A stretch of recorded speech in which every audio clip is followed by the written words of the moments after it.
Hello and welcome to SBS academy. आज अपने geography lecture की सीरीज में हम देखेंगे द इंटीरियर ऑफ अर्थ, यानी अर्थ का स्ट्रक्चर कैसा है, क्या ये हॉलो है या एक डेंस स्फीयर है या अलग अलग लेयर्स के फॉर्म में बना है। इसके अलावा वॉल्केनोज क्या है, अर्थक्वेक क्या है, हमारे आसपास के जो रॉक्स हैं वो कैसे हैं, उनका फॉर्मेशन कैसे होता है, ये सारी चीजें हम इन चैप्टर्स में देखेंगे। तो इस चैप्टर में हम देखेंगे अर्थ के 3 लेयर्स, क्रस्ट, मेंटल और कोर। उसके अलावा कौन सी फोर्सेस हो जो अर्थ को चेंज करती हैं, यानी हमारे कॉन्टिनेंट या माउंटेन्स का फॉर्मेशन, सी का फॉर्मेशन, ये सारी चीजें जो है इनके पीछे कौन सी फोर्सेस काम करती हैं। इसके अलावा rock, minerals, earthquake, tsunami, disaster, इन सारी चीजों पर भी हम थोड़ा बहुत फोकस करेंगे। तो यहाँ पे आप देख सकते हैं हमारे अर्थ का एक यहाँ पे आपको मॉडल दिख रहा है। इसके अलावा प्लेट टेक्टोनिक्स क्या होती है उनका मॉडल देखने को मिल रहा है। इसे हम आगे एक्सप्लेन करते हैं। तो इस चैप्टर से जो है हम देखते हैं कि 3 से 5 क्वेश्चन तक एग्जाम्स में आ सकते हैं, चाहे वो एसएससी हो या आपका रेलवे हो, बैंकिंग हो। हर एग्जाम में आपके 1 से लेके 5 क्वेश्चन तक इन चैप्टर से पूछे जा सकते हैं।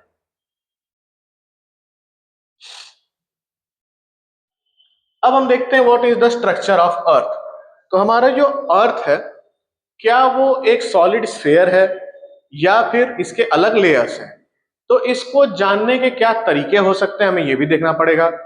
तो ऐसा कहा जाता है कि अर्थ जो है वो प्याज के जैसी है। जैसे प्याज के अलग अलग लेयर्स होते हैं, एक लेयर के नीचे दूसरी लेयर, ऐसे करते करते हम सेंटर तक जाते हैं। वैसे ही हमारी जो अर्थ है ये भी कई सारी लेयर्स में बटी हुई है। इन लेयर्स का नाम है क्रस्ट, मेंटल और कोर। क्रस्ट सबसे ऊपर की लेयर, बीच की लेयर जो है उसे हम मेंटल कहते हैं, और जो सबसे सेंटर में लेयर है उसे हम कहते हैं कोर। तो सबसे पहले हम कहां से जानेंगे कि अर्थ जो है वो अलग अलग लेयर्स में बटी हुई है। क्योंकि अर्थ के सेंटर तक जाना पॉसिबल नहीं है, तो कुछ ऐसे सोर्सेज होते हैं जो डायरेक्टली हमें बताते हैं, कुछ ऐसे सोर्सेज होते हैं जो हमें इनडायरेक्टली बताते हैं कि अर्थ जो है वो अलग अलग लेयर्स में बटी हुई है। अगर डायरेक्ट सोर्सेज की बात करें तो इसमें सबसे पहले आता है कि जब हम माइनिंग करते हैं या खुदाई करते हैं कहीं पे, तो हमें दिखता है कि जैसे हम ऊपर से नीचे की तरफ जाएंगे वैसे धीरे धीरे हमारा जो प्रोफाइल है वो चेंज होता जाता है। पहले मिट्टी आती है, उसके बाद पत्थर आते हैं, उसके बाद उससे बड़े पत्थर यानी बेडरॉक तक हम जाते हैं। और ये भी देखने को मिलता है कि जैसे ही हम नीचे की तरफ बढ़ेंगे तो टेम्परेचर और प्रेशर जो है वो दोनों इंक्रीज करने लगते हैं। यानी हमें इससे ये पता चलता है कि हम अर्थ के सरफेस से जब उसकी सेंटर की तरफ जाएंगे तो उसका टेम्परेचर और प्रेशर दोनों इंक्रीज करेगा। उसके अलावा कई जगहों पे कुछ साइंटिफिक एक्सपेरिमेंट किए गए हैं डीप सी ड्रिलिंग के, यानी सी के फ्लोर में कितना लंबा हम ड्रिल कर सकते हैं। इसके बहुत सारे साइंटिफिक एक्सपेडिशन हुए हैं। तो मैक्सिमम एक्सटेंट तक जो हम ड्रिल कर पाए हैं अब तक वो हुआ है आर्कटिक ओशन के फ्लोर पे, जो कि करीब 12 किलोमीटर तक किया गया है। तो इससे ये पता चलता है कि जैसे जैसे हम अंदर जाएंगे तो रॉक्स की कौन सी लेयर होती है, उसके अलावा डेंसिटी कैसे चेंज होती है, टेम्परेचर कैसे चेंज होगा, इन सारी चीजों की जानकारी हमें उनसे मिलती है। उसके अलावा डायरेक्ट सोर्सेज की बात करें तो डायरेक्ट सोर्सेज में सबसे अच्छा एग्जांपल हमें मिलता है वॉल्केनो का। जब वॉल्केनो में ब्लास्ट होता है या कोई वॉल्केनो जब इरप्ट होता है तो हम देखते हैं कि मोल्टेन रॉक जो है वो अर्थ के इंटीरियर से उसके सरफेस पे आता है। यानी हम ये मान के चल सकते हैं कि अर्थ की जो ये सॉलिड लेयर हमें दिख रही है इसके नीचे कहीं ना कहीं मोल्टेन रॉक फॉर्म है, यानी लिक्विड स्टेट में हमारा अर्थ का कोई ना कोई पार्ट है। ये हो गए डायरेक्ट सोर्सेज। इसके अलावा इनडायरेक्ट सोर्सेज की बात करें तो इनडायरेक्ट सोर्सेज में आता है अर्थक्वेक। तो अर्थक्वेक जो होता है, अर्थक्वेक सबको पता है धरती का हिलना, ये टेक्टोनिक मूवमेंट से हो सकता है, वॉल्केनिक इरप्शन से हो सकता है। तो जब भी कभी अर्थक्वेक आता है तो उसमें हमें 2 तरीके की वेव्स देखने को मिलती है। एक होती है पी वेव, दूसरी होती है एस वेव। पी वेव जो है वो इसकी एनर्जी मोशन के डायरेक्शन में ही होती है। एस वेव की जो पार्टिकल्स का मोशन है वो हमारे एनर्जी के मोशन के परपेंडिकुलर होता है। यानी ये एक लॉन्गिट्यूडनल वेव है, ये एक ट्रांसवर्स वेव है। तो अगर अर्थ के किसी एक पोर्शन पे अर्थक्वेक आया हुआ है, सपोज ये हमारा ओरिजिन पॉइंट है, तो यहां से जो अर्थक्वेक की वेव्स है वो हर डायरेक्शन में जाती हैं। तो अगर हम पूरे अर्थ पे सेस्मोग्राफ लगाएं, सेस्मोग्राफ वो डिवाइस जिससे अर्थक्वेक मेजर किया जाता है, तो इस सेस्मोग्राफ से हम देखते हैं कि हमें पता चल सकता है कि अर्थ के कौन से पार्ट में भूकंप आया हुआ है। उसकी इंटेंसिटी जैसे जैसे हम दूर जाएंगे ऑब्वियसली वो कम होती जाएगी। तो हमें ये देखने को मिलता है कि ये जो वेव्स ट्रेवल करती हैं इनका एक शैडो एरिया होता है या shadow reason of the wave जिसे हम कहते हैं। तो हमें ये देखने को मिलता है कि पी वेव्स जो है वो हमें ज्यादा एक्सटेंट पे मिलती है, एस वेव जो है वो एक एक्सटेंट के बाद गायब हो जाती है। इससे हमें ये पता चलता है कि अर्थ के बीच की जो लेयर्स है वो कहीं ना कहीं लिक्विड फॉर्म में है, क्योंकि लिक्विड फॉर्म में एस वेव जो है वो पूरी तरीके से ट्रेवल नहीं कर पाती हैं, इसीलिए इनका जो शैडो रीजन है वो हमें देखने को मिलता है। इसके बारे में हम ज्यादा डिस्कस करेंगे जब हम देखेंगे मेनली अर्थक्वेक्स के बारे में। उसके अलावा जितने मेटेओराइट्स या फॉरेन ऑब्जेक्ट या आसमान से गिरने वाली चीजें जिन्हें हम कहते हैं, यानी मीटियोर्स हैं, मेटेओराइट्स हैं, जिनके बारे में हमने पिछले चैप्टर में देखा था, तो उनका स्ट्रक्चर भी लेयर के फॉर्म में होता है, उनमें भी अलग अलग मिनरल पाए जाते हैं। उनकी डेंसिटी से भी कुछ ये अंदाजा लगाया जा सकता है कि अर्थ की डेंसिटी कैसी होगी। तो ये रहे हमारे डायरेक्ट और indirect sources to find the layers of earth. अब अगर अर्थ के लेयर की बात करें तो हमें 3 लेयर्स देखने को मिलती हैं। सबसे पहली है क्रस्ट, दूसरी है मेंटल, तीसरी है कोर। क्रस्ट की अगर बात करें तो आउटर मोस्ट लेयर जो हमारे अर्थ की है इसे हम कहते हैं क्रस्ट। क्रस्ट की बात करें तो ये 5 से लेकर 70 किलोमीटर तक मोटी हो सकती है। ओशन का जो क्रस्ट होता है वो ऑब्वियसली हमारे कॉन्टिनेंट के क्रस्ट से पतली होगी। कॉन्टिनेंट में भी जहां माउंटेन रेंजेस देखने को मिलते हैं वहां पे क्रस्ट की थिकनेस बहुत ज्यादा होती है, तो इसीलिए हमें वेरिएबल थिकनेस मिलती है क्रस्ट की, जो कि 5 किलोमीटर से लेकर 70 किलोमीटर तक का दायरा हो सकता है। कंपोजिशन की बात करें तो ये मेनली सिलिकॉन और एल्यूमिनियम के कंपाउंड से बनी होती है, यानी सिलिका और एल्यूमिनियम। तो सिलिका का सिंबल होता है SI, एल्यूमिनियम का होता है Al, तो इसीलिए इस लेयर को सियाल लेयर भी कहा जाता है। अगर डेंसिटी की बात करें तो 2.7 से 3.0 ग्राम पर सेंटीमीटर क्यूब इसकी डेंसिटी होती है। तो अर्थ की जितनी भी लेयर्स हैं उसमें लोवेस्ट डेंसिटी हमारे क्रस्ट की ही होती है। फिर अगर बात करें तो कॉन्टिनेंटल क्रस्ट जो है वो मेनली ग्रेनाइट रॉक से बने होते हैं और ओशेनिक क्रस्ट जो है वो बेसाल्टिक रॉक से बने हुए थे। तो कई जगहों पे हमें ये सुनने को मिलता है कि कोई जमीन का हिस्सा है वो बहुत साल पहले समुद्र के नीचे रहा होगा या ओशन के नीचे रहा होगा। तो इसकी जानकारी हमें मिलती है कि अगर वहां बेसाल्टिक रॉक है तो ऐसा माना जा सकता है कि कभी ना कभी वो ओशन फ्लोर का हिस्सा रही होगी। और अगर हमें पूरा का पूरा ही ग्रेनाइट मिलता है तो हम ये मान के चलते हैं कि वो कॉन्टिनेंट का हिस्सा बहुत ज्यादा लंबे समय से रहा है, ओशन का इन्फ्लुएंस उसके ऊपर ज्यादा नहीं है। अगर टेम्परेचर की बात करें तो जैसे जैसे हम क्रस्ट से नीचे की तरफ बढ़ते जाएंगे अर्थ के सेंटर की तरफ, ऑब्वियसली टेम्परेचर बढ़ेगा, जो कि 400 डिग्री सेंटीग्रेड तक चला जाता है इसके बेस पे। अब बात करें सेकेंड लेयर की तो सेकेंड लेयर आती है मेंटल। मेंटल जो हमारी लेयर है वो मेजरली इसकी थिकनेस है 2900 किलोमीटर, यानी बहुत ही थिक लेयर है। अगर हम कंपेयर करें क्रस्ट से तो क्रस्ट जो है वो 4 से 5% ही टोटल हमारे अर्थ के वॉल्यूम को बनाता है, जैसा कि हमने देखा कि 70 किलोमीटर तक की उसकी थिकनेस है। अगर कंपेयर करें हम मेंटल को तो इसकी जो थिकनेस है वो 2900 किलोमीटर जाती है। ये जो लेयर है मेनली सिलिकॉन और मैग्नीशियम से बनी हुई है। सिलिकॉन का फॉर्मूला होता है SI, मैग्नीशियम का Mg, तो इसीलिए इसे सीमा भी कहा जाता है। ठीक, इसके अगर डेंसिटी की बात करें तो 3.3 से 5.7 आता है, यानी हम देख रहे हैं कि क्रस्ट की डेंसिटी से ज्यादा मेंटल की डेंसिटी होती है। इसके अगर बात की स्टेट की बात करें तो it behaves plastically over long periods, यानी ये सॉलिड स्टेट में होता है या नहीं होता है ये तो बात की बात है, लेकिन प्लास्टिक बिहेवियर होता है, यानी इसको बहुत आसानी से इन्फ्लुएंस किया जा सकता है, दबाया जा सकता है। क्योंकि यहाँ पे टेम्परेचर बहुत ज्यादा होता है, इसीलिए ये नॉर्मली हमें मॉल्टेन फॉर्म में देखने को मिलता है, और जैसे ही ये ठंडा होता है ये धीरे धीरे सॉलिड में कन्वर्ट हो जाता है। मेंटल के भी हमें दो पोर्शन देखने को मिलते हैं, अपर मेंटल और लोअर मेंटल। अपर मेंटल को कहा जाता है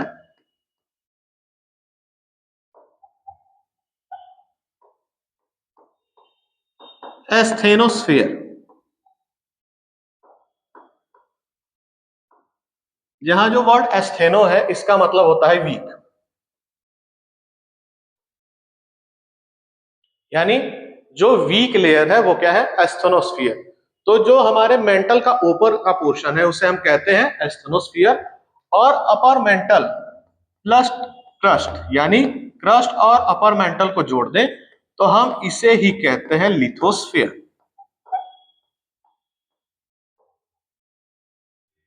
यानी हमारे आसपास जितने भी मटेरियल हम देखते हैं रॉक्स के फॉर्म में, वो इन्हीं दोनों लेयर से आए हुए होते हैं। क्योंकि क्रस्ट जो है वो सॉलिड फॉर्म में देखने को मिलता है, और अपर जो हमारा मेंटल है ये लिक्विड फॉर्म में होता है।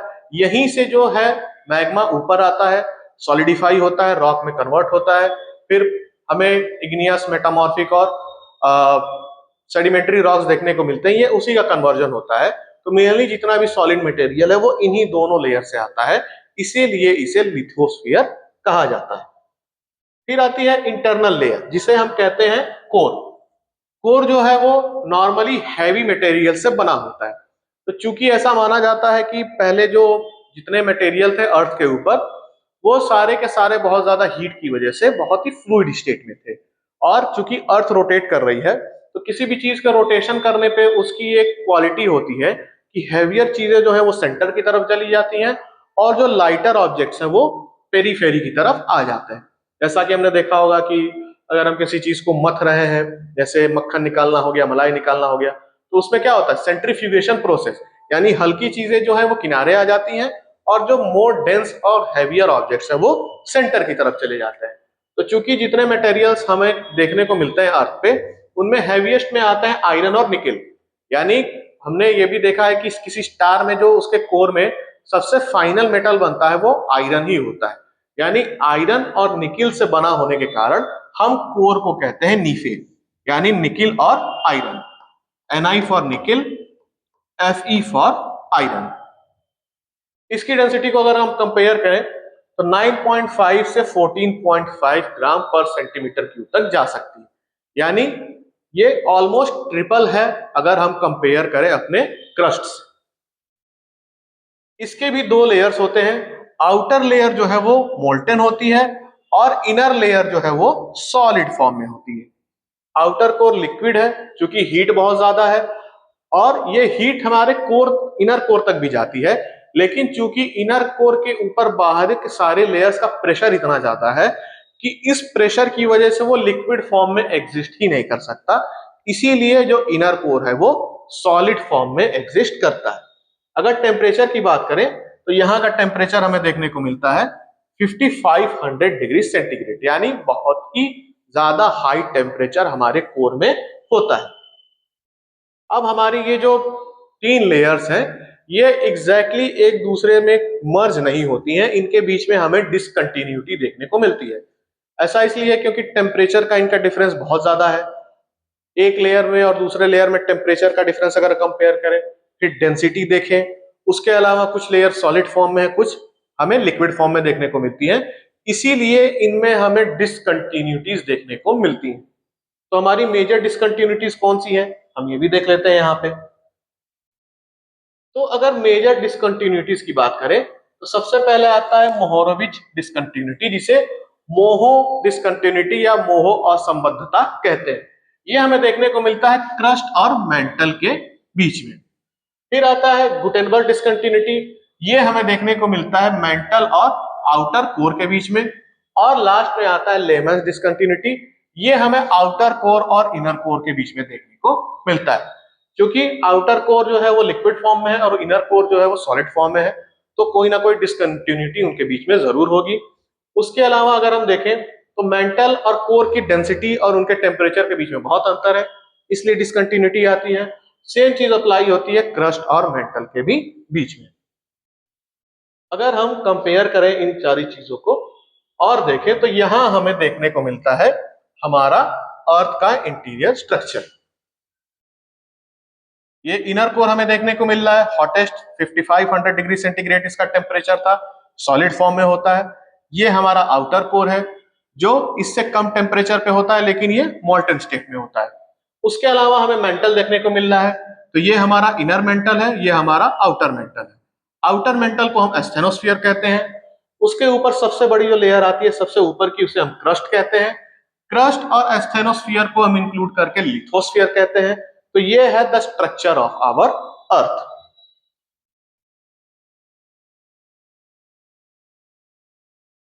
अब बात करते हैं रॉक एंड मिनरल्स की। सबसे पहली बात, मिनरल होता क्या है? तो मिनरल की डिफिनीशन हमें देखने को मिलती है, it is an naturally occurring inorganic solid with definite chemical composition and crystal structure. तो हमारे आसपास जितने भी नेचुरली अकरिंग इनऑर्गेनिक सब्सटेंस है, मतलब जो लिविंग बीइंग से हम ऑब्टेन नहीं करते हैं, नॉन लिविंग होते हैं, जिनका एक केमिकल कंपोजिशन होगा, उनका हमारे लाइफ में कुछ यूटिलाइजेशन होगा, उन्हें हम मिनरल कहते हैं। तो मिनरल हमें सॉलिड फॉर्म में भी मिल सकते हैं, लिक्विड फॉर्म में भी मिल सकते हैं। जैसे ओशन है, वो मिनरल के सबसे बड़े डिपॉजिट माने जाते हैं। या फिर अगर हम पेट्रोल डीजल की बात करें तो इन्हें मिनरल ऑयल कहा जाता है। उसके अलावा गोल्ड, सिल्वर, आयरन, ये सब भी क्या है, मिनरल्स के फॉर्म होते हैं। अब बात करते हैं what is an rock. Rock is an aggregate of one और मोर मिनरल्स। तो कभी भी ये मिनरल्स हमें फ्री स्टेट में नहीं मिलते हैं, ये कभी ना कभी किसी न किसी और मटेरियल से कंबाइन करेंगे और इनका कॉम्बिनेशन जो है वो सॉलिड लिक्विड दोनों फॉर्म में हो सकता है। तो सॉलिड फॉर्म में जब ये मिनरल्स एक दूसरे से कंबाइन करते हैं और एक हार्ड स्ट्रक्चर को फॉर्म करते हैं, उसे ही हम कहते हैं रॉक। जैसे एग्जांपल ग्रेनाइट का, इसमें क्वार्ट्स आता है, माइका आता है, फेल्ड्सपार आता है।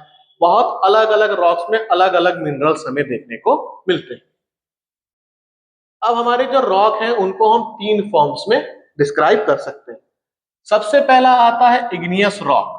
इग्नियस रॉक को हम आग्नेय चट्टाने कहते हैं हिंदी में।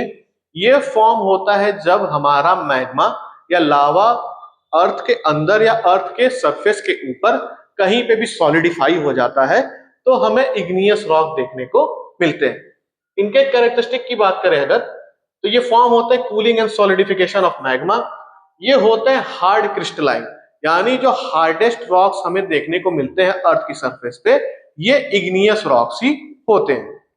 दूसरा, इन्हीं इग्नियस रॉक्स से या पहले के किसी दूसरे रॉक से फॉर्मेशन अगर लेयर का होने लगता है तो हमें मिलते हैं sedimentary rocks. These are form due to accumulation and compaction of sediments.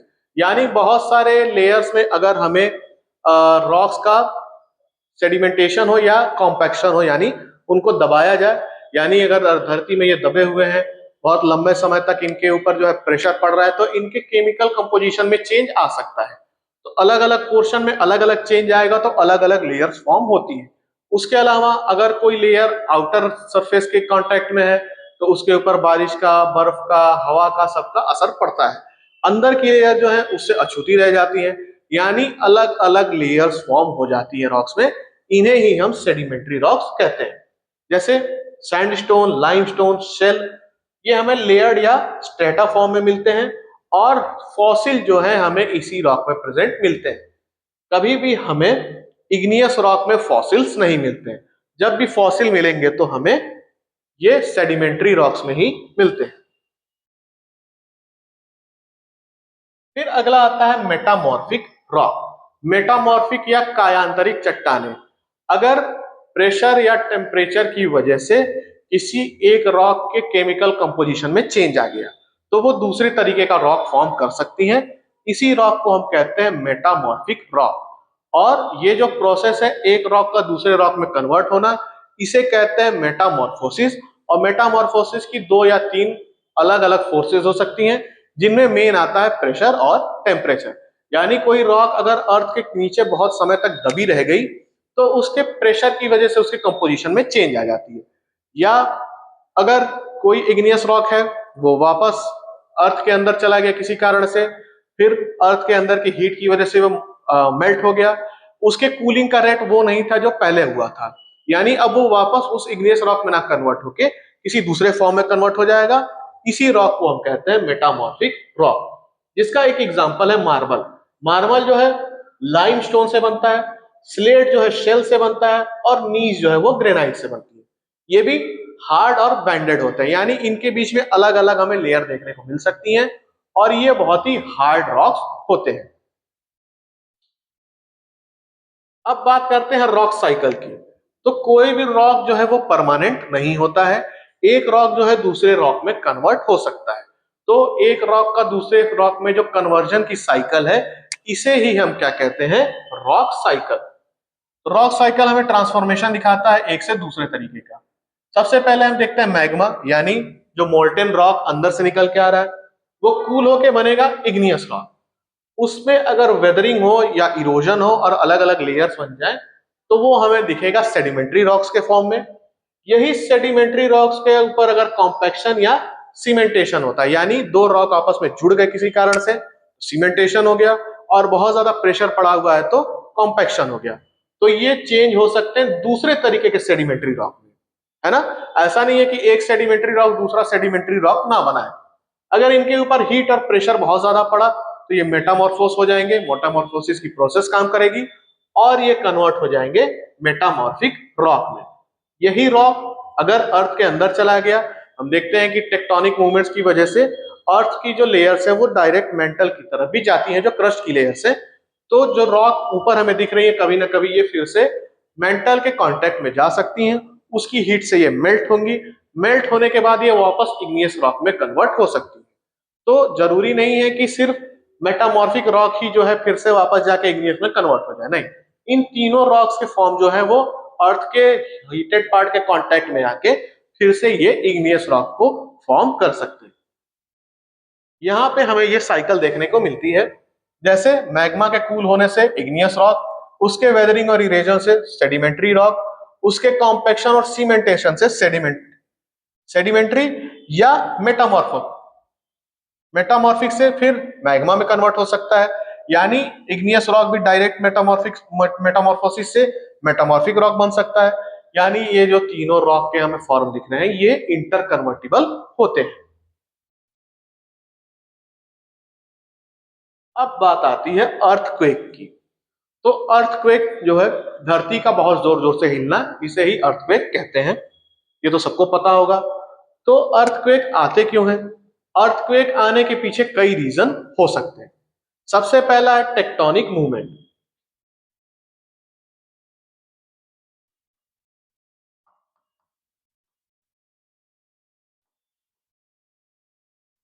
ये मेजर कॉज है हमारे अर्थक्वेक के पीछे। उसके अलावा वॉल्केनिक इरप्शन,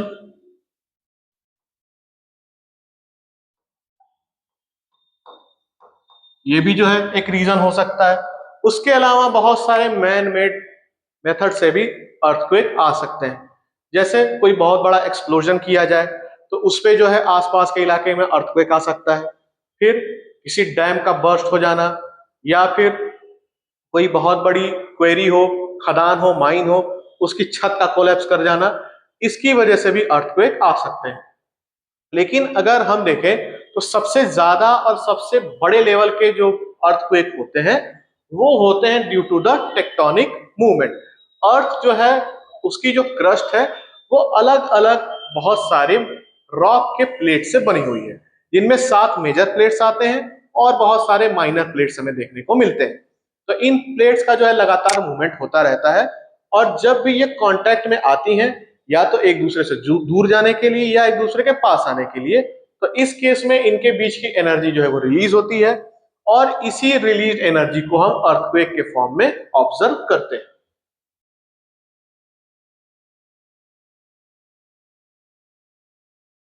ये हमें बहुत सारे कॉजेस देखने को मिल रहे हैं। अर्थक्वेक से रिलेटेड अब की पॉइंट्स क्या है? सबसे पहला फोकस या हाइपोसेंटर। तो हमारा कोई भी पोर्शन अगर अर्थ का है, तो जहां पे हमारा अर्थक्वेक ओरिजिनेट हो रहा है उसे ही हम क्या कहते हैं, उसका फोकस, या इसका एक और नाम है हाइपोसेंटर, यानी अर्थ के अंदर का वो पॉइंट जहां पे एक्चुअली हमारा अर्थक्वेक जेनरेट हुआ था। अगला आता है एपीसेंटर। एपीसेंटर अर्थ का वो पॉइंट होता है जहां पे सबसे पहले ये अर्थक्वेक की वेव्स पहुंचती हैं। ये डायरेक्टली अबव होता है हमारे हाइपोसेंटर के, इसे कहते हैं एपीसेंटर। एपीसेंटर इस सरफेस के पास का वो इलाका होता है, या सरफेस का वो इलाका होता है जहां पे स्ट्रॉन्गेस्ट अर्थक्वेक हम फील करते हैं। फिर हम देखते हैं फॉल्ट लाइन के बारे में। तो फॉल्ट लाइन वो लाइंस होती हैं जहां पे दो टेक्टोनिक प्लेट्स एक दूसरे के कांटेक्ट में आती हैं। तो एक दूसरे के कांटेक्ट में आने की वजह से उनके अलग अलग मूवमेंट हो सकते हैं। पहला तो ये हो सकता है कि एक प्लेट जो है वो दूसरे प्लेट के अंदर चली जाए। तो ये बहुत स्मूथ प्लेट्स नहीं है, ये रॉक से बनी हुई है, और इनके ऊपर बहुत ज्यादा प्रेशर भी है इनके ऊपर मौजूद चीजों की वजह से, चाहे वो माउंटेन्स हो, प्लेन्स हो, या लेक्स हो, रिवर्स हो। तो क्या होता है कि ये जो हमारे प्लेट्स हैं ये इंटरलॉक हो जाते हैं, लेकिन चूंकि इनके अंदर का जो हमारा मेंटल की लेयर है वो लगातार मूव कर रही है, चूंकि ये लिक्विड फॉर्म में है, अर्थ जो है वो रोटेट कर रही है। उसके अलावा हीट का अलग अलग वेरिएशन है, इसकी वजह से जो लेयर है वो लगातार मूव करती रहती है। तो जब ये लेयर मूव करती है तो ऑब्वियसली इसके ऊपर अगर कोई चीज सिचुएटेड है तो वो भी मूव करेगी। तो जब इसके ऊपर की लेयर मूव करती है, यानी टेक्टोनिक प्लेट्स मूव करती रहती हैं लगातार, इनके मोशन को थोड़ी देर के लिए पॉज किया जा सकता है इंटरलॉकिंग की वजह से, लेकिन इनको कभी भी परमानेंटली रोका नहीं जा सकता।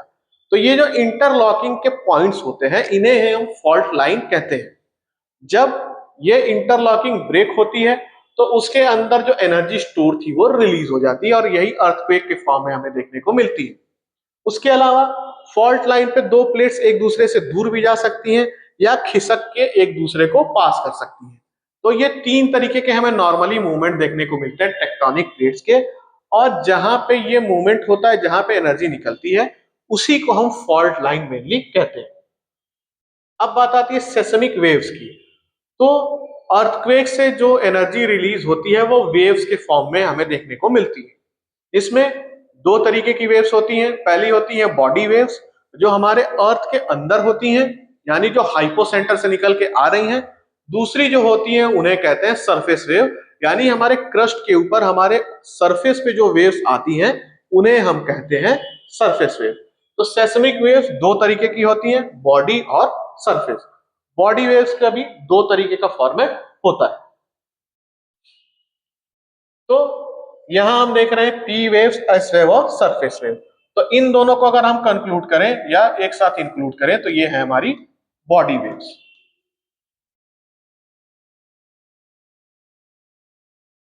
इसमें सबसे पहले आती है प्राइमरी या पी वेव्स।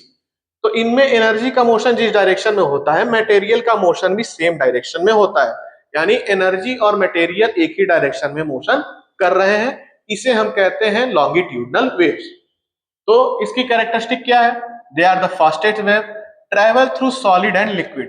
ये सॉलिड और लिक्विड दोनों से पास हो सकती हैं। अगर इनकी स्पीड की बात करें तो यह 5 to 8 किलोमीटर पर सेकेंड, यानी बहुत ही हाई स्पीड में ये ट्रेवल करती है।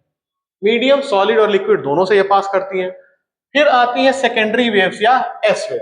प्राइमरी वेव्स के जनरेट होने के बाद ये वेव आती हैं, इसीलिए इन्हें सेकेंडरी वेव कहा जाता है।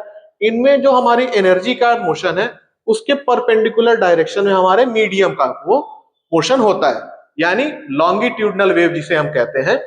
तो इस केस में इसकी एनर्जी जो ट्रेवल करती है वो थोड़ी स्लो हो जाती है।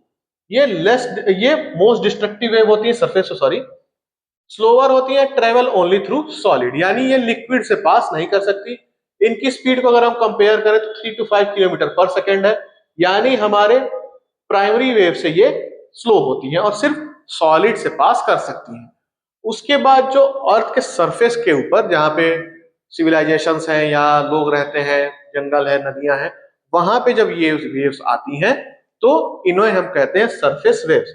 ये स्लोवेस्ट होती हैं और इनका जो मोशन होता है वो जिगजैग होता है, यानी इनका कोई एक पर्टिकुलर लॉन्गिट्यूडनल या इनका ट्रांसवर्स मोशन ना हो कि ये जिगजैग मोशन करती हैं। इसीलिए इनको प्रेडिक्ट नहीं किया जा सकता। और चूंकि यही वो वेव्स है जो सरफेस के कांटेक्ट में आ रही हैं, इसीलिए ये सबसे डेंजरस और सबसे डिस्ट्रक्टिव होती है। स्पीड की अगर हम कंपैरिजन करें तो 2 से 3 किलोमीटर पर सेकेंड, और ये अर्थ की सरफेस पे होती हैं, तो इनका मीडियम की बात होती नहीं है। अगर हम देखें तो ये तीनों जो हैं वो एक ही तरीके की वेव्स हैं। जनरेशन के टाइम और ट्रेवलिंग के मीडियम से इनके अंदर अंतर पड़ जाता है। पी वेव्स जो है वो कंप्रेशनल वेव्स हैं, यानी एनर्जी का मूवमेंट और मटेरियल का मूवमेंट दोनों एक डायरेक्शन में होता है। ट्रांसवर्स वेव की बात करें, एनर्जी इस डायरेक्शन में जाती है और मटेरियल जो है वो ऐसे मूव करता है। और सरफेस वेव जो है वो हैप्पैजार्ड मोशन करती हैं, इनका कोई एक डायरेक्शन नहीं होता है। अब बात करते हैं मेजरिंग अर्थक्वेक। अर्थक्वेक को हम मेजर कैसे करते हैं? तो हमें पता है कि अर्थक्वेक जो है वो बहुत ही फ्रीक्वेंट फिनोमिना है, लगातार आता रहता है, तो इसका मेजरमेंट भी बहुत जरूरी है। अगर हम किसी तरीके से ये मेजर कर सकें कि कितने इंटेंसिटी का जो अर्थक्वेक है वो आने वाला है या फिर आ चुका है, तो उससे क्या प्रिपरेशन करनी है पहले या बाद में, इन सारी चीजों के लिए हमें एक वैल्यू पता होनी चाहिए जिससे हम कंपैरिजन कर सकें। तो इसके लिए अलग अलग स्केल्स बनी है। सबसे पहले आती है रिक्टर स्केल। ये मेजर करती है एनर्जी रिलीज। ये एक लॉगरिथमिक स्केल है, यानी 10 के पावर में ये होती है, यानी हर एक अगला नंबर वो पिछले वाले से 10 गुना ज्यादा स्ट्रांग होता है। यानी अगर इस स्केल पे कहीं भूकंप 1 मैग्नीट्यूड का आया और कहीं 2 का आया है, तो 2 जो होगा वो 1 से 10 गुना ज्यादा स्ट्रांग होगा। उसके अलावा दूसरी आती है मर्केली स्केल। ये इंटेंसिटी को मैनेज करती है और ये बेस्ड होती है ऑब्जर्वेशन पे। इसका कोई साइंटिफिक चार्ट नहीं होता, इसकी एग्जैक्ट वैल्यू नहीं होती। ये जो है normal day to day life के ऑब्जर्वेशन पे टिकी हुई है। जैसे अगर 1 की इंटेंसिटी का अर्थक्वेक आता है तो क्या होगा, हम फील नहीं कर सकते। अगर हम ये मान के चलते हैं कि 4 की इंटेंसिटी का आ गया, तो आसपास के पेड़ के जो पत्ते हैं वो हिलने लगेंगे, या हमारे रूम के जो पंखे हैं उनमें थोड़ा मोशन हो सकता है। 7 का आएगा तो क्या हो सकता है, बिल्डिंगें गिर सकती हैं। 9 का आएगा तो कंप्लीट डिस्ट्रक्शन। यानी day to day life observation को इसने स्केल किया गया है और ये मेजर करती है इंटेंसिटी। तो हमारा जो सबसे ज्यादा यूज होने वाली स्केल है वो है रिक्टर स्केल, और इसको मेजर करने के लिए जो डिवाइस होती है उसे हम कहते हैं सेसिमोग्राफ। सेसिमोग्राफी होती है द स्टडी ऑफ अर्थक्वेक, इसीलिए उसके लिए जो डिवाइस बनी है उसे हम कहते हैं सेसिमोग्राफ।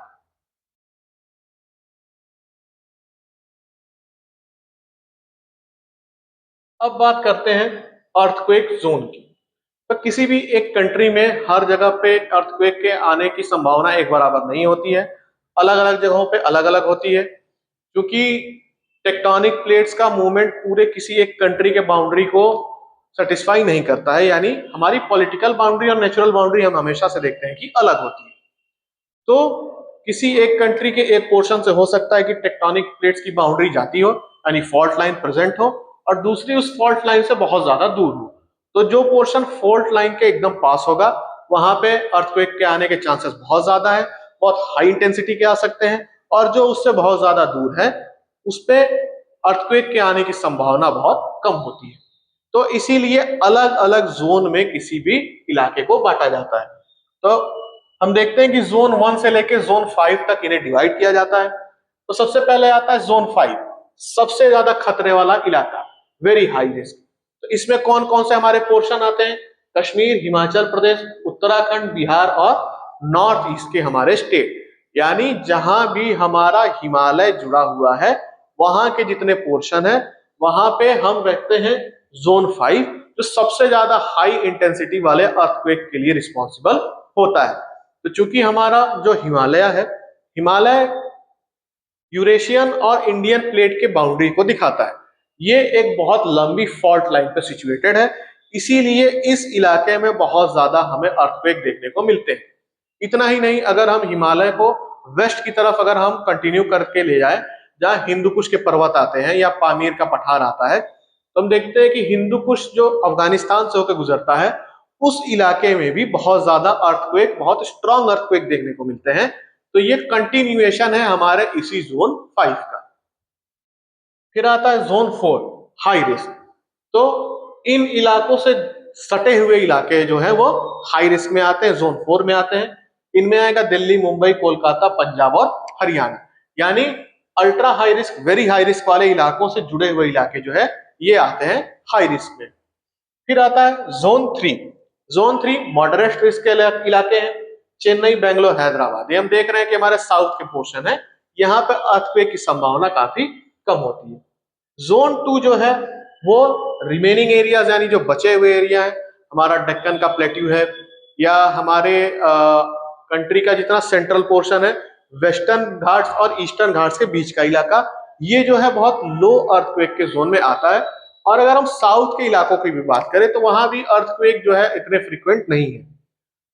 कुछ इलाके हमारे डेक्कन प्लेट्यू और उसके आसपास के ऐसे हैं जहां पे बहुत ही स्ट्रांग अर्थक्वेक हमें देखने को मिले हैं, जैसे गुजरात में भुज में आया हुआ अर्थक्वेक था, या फिर महाराष्ट्र के लातूर में आया हुआ। तो पहले ऐसा माना जाता था कि जो हमारा कंट्री का सदर्न पोर्शन है, यानी विंध्य पर्वत के दक्षिण का इलाका, ये जो है बहुत ही स्टेबल लैंड है, तो यहाँ पे अर्थक्वेक आने की संभावना नहीं है।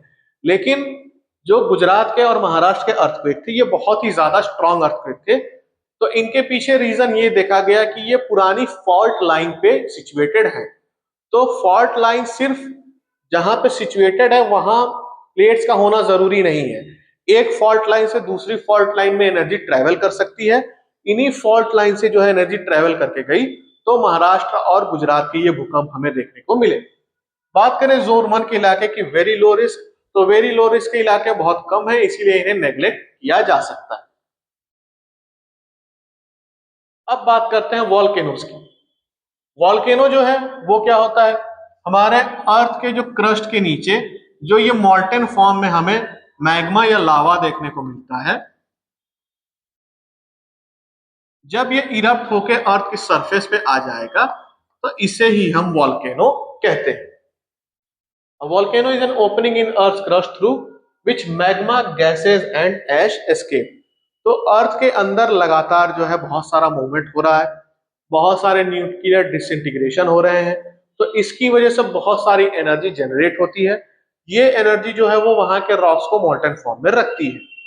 तो हमारा ये जो मोल्टन स्टेट है, हमने अभी देखा कि ये लगातार मूव करता रहता है।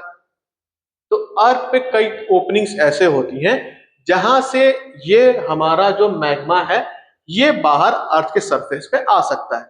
तो कुछ ओपनिंग्स ऐसे होती हैं जहां पे ये नॉर्मल किसी नदी के जैसा बहता हुआ बाहर निकल जाता है।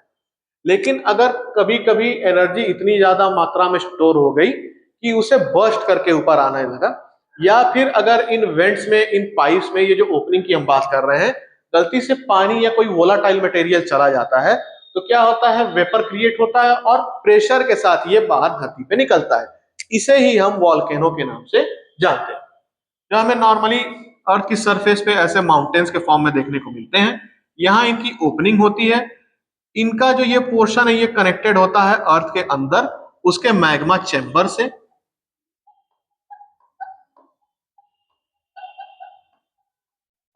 और यहीं से ये जो है बाहर की तरफ इरप्ट करके आता है। इसे ही हम वॉल्केनो कहते हैं। तो वॉल्केनो जो है उन्हें अलग अलग कैटेगरी में डिफाइन किया जा सकता है, कैटेगराइज किया जा सकता है, depending upon the chance of their eruption, कि लगातार इरप्शन होते हैं या कभी कभी होते हैं या कभी नहीं होते हैं। तो इनके बेसिस पे इन्हें 3 कैटेगरी में डिवाइड किया जा सकता है। सबसे पहले आते हैं एक्टिव वॉल्केनो। एक्टिव वॉल्केनो वो वॉल्केनो है जो अभी रिसेंट मेमोरी में जिनमें इरप्शन हुआ हो, और जो आगे भी कुछ हफ्तों में, कुछ सालों में, कुछ महीनों में इरप्ट होने के चांस रखते हैं। इन्हें हम कहते हैं एक्टिव वॉल्केनो। इनके एग्जांपल आते हैं माउंट स्ट्रोम्बोली इटली में है, बैरन आइलैंड जो हमें देखने को मिलता है इंडिया के अंडमान निकोबार में ये देखने को मिलता है, हालांकि इसमें इरप्शन रिसेंट मेमोरी में हुआ नहीं है। उसके अलावा इंडोनेशिया में हमें बहुत सारे वॉल्केनो देखने को मिलते हैं, हवाई आइलैंड्स के पास बहुत सारे ऐसे वॉल्केनो देखने को मिलते हैं जो एक्टिव वॉल्केनोज हैं। एक्टिव वॉल्केनो जो है वो बहुत ज्यादा खतरनाक होते हैं, अचानक से इनमें कभी भी इरप्शन हो सकता है। दूसरे आते हैं डॉर्मेंट। डॉर्मेंट जो है वो बहुत लंबे समय से इनमें इरप्शन नहीं हुआ है, तो इन्हें सुषुप्त ज्वालामुखी या स्लीपिंग वॉल्केनो भी कहा जाता है। यानी ये लगातार इरप्ट नहीं होते हैं, लेकिन इनमें इरप्शन होने के चांसेस होते हैं। जिनमें एग्जांपल आता है माउंट वेसुवियस का और माउंट फूजी का। तो माउंट फूजी जो है जापान में है, ये बहुत बड़ा वॉल्केनो है, लेकिन इसमें कभी भी लगातार इरप्शन देखने को नहीं मिलते हैं। हाँ, ऐसा देखा जाता है कि जब इनमें इरप्शन होता है तो बहुत बड़े लेवल पे होता है, बहुत कैटास्ट्रॉफिक इनमें इरप्शन होता है। अगर एक्टिव वॉल्केनो में माउंट स्ट्रोम्बोली की बात करें तो ये इटली में हमें देखने को मिलता है। इसमें लगातार इतने इरप्शन होते रहते हैं कि इसे the light house of Mediterranean भी कहा जाता है। मेडिटेरेनियन सी के पास ये मिलता है, भूमध्य सागर जिसे कहते हैं, तो इसे the light house of Mediterranean sea भी कहते हैं, क्योंकि लगातार इसमें इरप्शन होते रहते हैं तो बहुत दूर से देखा जा सकता है, एक लैंडमार्क की तरह इसको इस्तेमाल किया जा सकता है। फिर लास्ट आते हैं एक्सटिंक्ट वॉल्केनो, मतलब जिनमें इरप्शन कुछ 100 साल पहले या कुछ 1000 साल पहले हुआ था, निकट भविष्य में उनमें इरप्शन होने के कोई चांसेस नहीं है, यानी अब वो डेड हो चुके हैं और अब उनमें इरप्शन के चांस नहीं है। जिसका एक एग्जांपल आता है माउंट किलिमंजारो, जो कि तंजानिया में देखने को हमें मिलता है। फिर बात आती है types of volcano based on their shape. तो सिर्फ उनके इरप्शन के फ्रीक्वेंसी पे ही नहीं, बल्कि उनका जो शेप है वो किस तरीके का वॉल्केनो बनाएगा, इसकी भी अलग कैटेगरी होती है। जब सबसे पहले आते हैं shield volcano, broad gently sloping. तो ये बहुत बड़े बड़े पहाड़ के रूप में होते हैं। इनका जो स्लोप होता है बहुत ही स्टीप ना होकर बहुत ही जेंटल स्लोप होता है, मतलब इनका शेप जो होता है वो कुछ ऐसा होता है, बहुत बड़े बड़े इलाके में होते हैं। ये लो विस्कोसिटी ऑफ लावा से बनते हैं। मतलब इनका जो लावा होता है वो बहुत धीरे बहता है, तो बहुत दूर तक ये जा सकता है। जो लावा बहुत तेज बहता है बहुत ऊपर जा सकता है, जो लावा धीरे बहेगा वो काफी दूरी तक जाएगा। और नॉन एक्सप्लोजिव होते हैं, यानी इनके अंदर से बहुत बड़े धमाके के साथ कभी भी हमें इरप्शन देखने को नहीं मिलता है। जैसे इसका एक एग्जांपल आता है मौना लोवा हवाई में।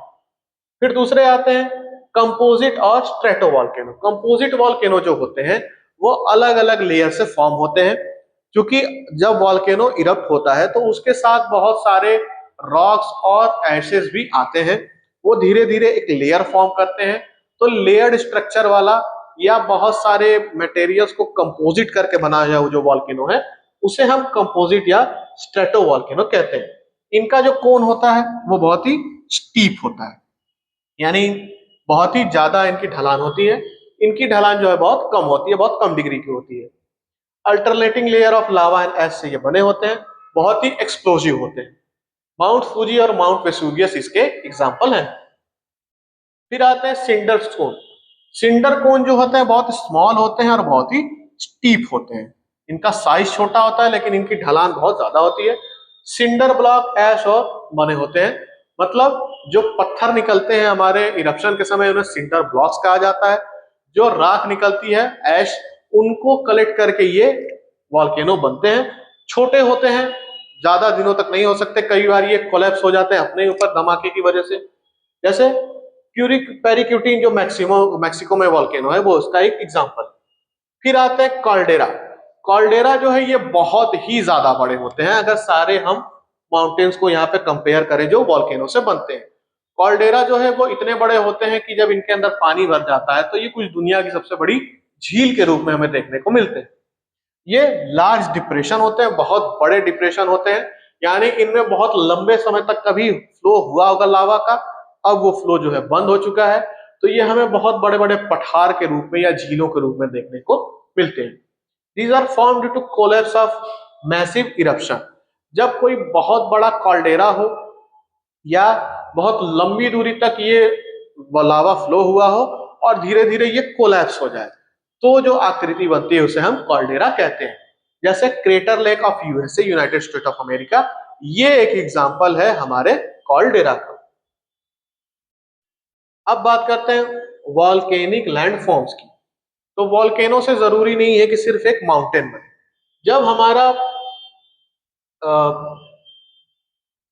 इरप्शन होता है तो लावा कैसा है, एसिडिक है या बेसिक है, लेस फ्लूइड है या मोर फ्लूइड है, मतलब कितनी आसानी से वो बह सकता है। उसके अलावा आसपास का माहौल कैसा है, समुद्र किनारे ये इरप्शन हो रहा है या मेन लैंड पे हो रहा है। तो इससे डिपेंड होता है कि उसका शेप और साइज क्या होगा। तो क्रेटर क्या होते हैं? Bowl shape depression at the top of a volcano. यानी अगर ये एक वॉल्केनो का हमारा माउंटेन है तो यहाँ पे जो शेप होता है उसे हम कहते हैं क्रेटर। क्रेटर जो है एक्टिव होता है, यहीं से जो है वॉल्केनिक इरप्शन हमें देखने को मिलते हैं। कॉल्डेरा जो होते हैं लार्ज डिप्रेशन होते हैं, मतलब अगर ये अर्थ की सरफेस है तो कॉल्डेरा कुछ हमें ऐसे देखने को मिलेगा। फिर आते हैं लावा प्लेट्यू। लावा प्लेट्यू यानी अगर हम बात करें ये हमारा अर्थ की सरफेस है, यहां से कहीं से लावा जो है वो बह के ऊपर की तरफ आ रहा है और बह के बहुत दूर तक चला जा रहा है और प्लेट्यू का फॉर्मेशन कर रहा है। यानी ये कई 100 किलोमीटर तक भी जा सकते हैं। तो इससे जो फॉर्मेशन होता है उसे हम कहते हैं लावा प्लेट्यू, क्योंकि ये असल में एक प्लेट्यू या पठार का फॉर्मेशन करते हैं। तो डेक्कन प्लेट्यू ऑफ इंडिया इसका एक बहुत ही अच्छा एग्जांपल है। कुछ हिस्सा गुजरात का, मध्य प्रदेश का, बहुत सारा हिस्सा महाराष्ट्र का, फिर कर्नाटक, तेलंगाना, इन सारे इलाकों को ये कवर करता है डेक्कन प्लेट्यू। ऐसा माना जाता है कि जब इंडियन प्लेट टकराई थी यूरेशियन प्लेट से तो उसकी एनर्जी रिलीज होने की वजह से बहुत लंबे समय तक लावा का फ्लो होता रहा। धीरे धीरे वो फ्लो जो है बहुत दूरी तक गया, धीरे धीरे वो ठंडा होने लगा और आज जो हमें दक्कन का पठार या डेक्कन प्लेट्यू देखने को मिलता है वो एक एग्जाम्पल है लावा प्लेट्यू का। तो ये फॉर्म हुआ है लावा की वजह से। फिर हमें ये भी देखने को मिलता है कि लावा जो है वो जब ट्रेवल करता है तो जरूरी नहीं है कि अर्थ की सरफेस पे आके ही उसकी कूलिंग हो। वो अर्थ की सरफेस के अंदर भी क्या हो सकता है? ठंडा हो सकता है। क्योंकि लावा जो आता है अर्थ की सरफेस पे किसी ना किसी पाइप या ट्यूब से ही ऊपर की तरफ आता है, जिसे हम लावा ट्यूब कहते हैं। तो लावा ट्यूब से बहुत ज्यादा प्रेशर के साथ निकलेगा तो बहुत ऊपर जाएगा, धीरे धीरे निकलेगा तो साइड्स में फैल सकता है, या फिर हो सकता है कि अर्थ के अंदर कोई डिप्रेशन पहले से हो उसमें कलेक्ट हो जाए। तो इनके कलेक्ट होने से अलग अलग इंट्रूसिव लैंड फॉर्म्स भी बनते हैं। इंट्रूसिव वो जो अर्थ की सरफेस के अंदर होते हैं। उनमें मेन क्या होते हैं? सबसे पहला आता है बैथोलिट, लार्ज इंट्रूसिव इग्नियस बॉडी। तो बैथोलिट जो होता है वो मशरूम के शेप का हो सकता है, नीचे से ये कनेक्टेड होता है लावा ट्यूब से और ये डोम के शेप का हमें देखने को मिलता है। जब इसके ऊपर की मिट्टी जो है या वेजिटेशन है या बाकी रॉक्स हैं वो घिस के हट जाते हैं, जब उनका इरोजन हो जाता है तब हमें बैथोलिट देखने को मिलता है। बैथोलिट जो है बहुत ही लार्ज होते हैं, ये कुछ 100 मीटर तक फैले हो सकते हैं। तो ये सबसे बड़े इंट्रूसिव लैंडफॉर्म्स होते हैं। फिर आते हैं डाइक। अगर लावा का फॉर्मेशन ऊपर आने के बाद वर्टिकल हो रहा है यानी किसी दीवार की तरफ हो रहा है तो इसे हम कहते हैं डाइक। और अगर ये हॉरिजॉन्टल हो रहा है तो इसे हम कहते हैं सिल। ये हो गया डाइक, ये हो गया सिल। तो डाइक और सिल अगर हम कंपेयर करें बैथोलिट से तो बहुत छोटे होते हैं। बैथोलिट बहुत बड़े डोम जैसा होता है। डाइक और सिल जो होते हैं वो नॉर्मली शीट के फॉर्म में होते हैं या वॉल के फॉर्म में होते हैं। अगर वॉल वर्टिकल है तो डाइक और अगर हॉरिजॉन्टल है तो इसे कहेंगे सिल। अब बात करते हैं वॉल्केनिक जोन्स की इन द वर्ल्ड। तो दुनिया के अलग अलग पोर्शन में अलग अलग वॉल्केनिक इरप्शन देखने को मिलते हैं, अलग अलग इंटेंसिटी देखने को मिलती है। तो उसके हिसाब से हम पूरे वर्ल्ड को किन पार्ट्स में डिवाइड कर सकते हैं। तो सबसे पहला आता है पैसिफिक रिंग ऑफ फायर। तो पैसिफिक ओशन की जो प्लेट है, पैसिफिक प्लेट, एक तरफ ये यूरेशियन प्लेट से घिरी हुई है, दूसरी तरफ ये नॉर्थ अमेरिकन प्लेट्स और साउथ अमेरिकन प्लेट से घिरी हुई है। तो ये जो टोटल इलाका हमें देखने को मिलता है, यानी अगर इस तरफ हम देखें तो कुछ ऐसे हमें नॉर्थ अमेरिका देखने को मिलता है, फिर इसी से कनेक्टेड यहां हमें साउथ अमेरिका देखने को मिलता है और यहां हमें यूरेशिया देखने को मिलता है। तो यहाँ का ये जो हिस्सा टोटल आता है पैसिफिक ओशन का, तो यहाँ पे सबसे ज्यादा हमें एनर्जी रिलीज होती हुई दिखती है अर्थ के अंदर से। इसीलिए जो मेजर अर्थक्वेक जोन है वर्ल्ड के वो हमें यही देखने को मिलते हैं, चाहे जापान हो या फिलीपींस हो या हमारे इंडोनेशिया मलेशिया हो। और उसके अलावा जो मेजर वॉल्केनो है वो भी हमें यही देखने को मिलते हैं। तो चूंकि ये एक लार्ज रिंग फायर करती है और यहाँ सबसे ज्यादा हमें वॉल्केनिक इरप्शन देखने को मिलते हैं, इसीलिए इसे कहा जाता है पैसिफिक रिंग ऑफ फायर।